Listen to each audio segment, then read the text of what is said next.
Tulge siia! Kas sa tahad mandlit? Jaa, tahaks küll. Jäätis on ka ime hea. Jaa, näe, võta, see on jäätis ka. Näe, palun. Oi ei! Mati Nuude! Kas sa tahad mandlit? Ta esineb. Vaata. Miks sa teed nii? Mulle meeldivad mandlid. Tahad ka mandlit? Kas sa tahad ka mandlit? Miks sa teed nii? Ta pakkus sulle see... Kus vaata, Mati Nuude esineb. Ta pakkus sulle mandlid sellepärast, et talle meeldivad mandlid. Ning ta on lihtsalt viisakas. Jäätis on ime hea. Ja mina olen kana.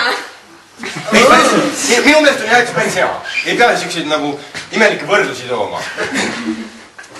Muide, näe, vaata, see on üks imekena kana. See on täitsa sinu näo. Miks sa teed nii? Vabandust, ma ei tahtnud sind solvata, aga Mati Nuude provotseeris mind. Miks sa teed mandlit? Tegelikult ei ole tema süü, see on tema süü. See oli lihtsalt tobe vabandus.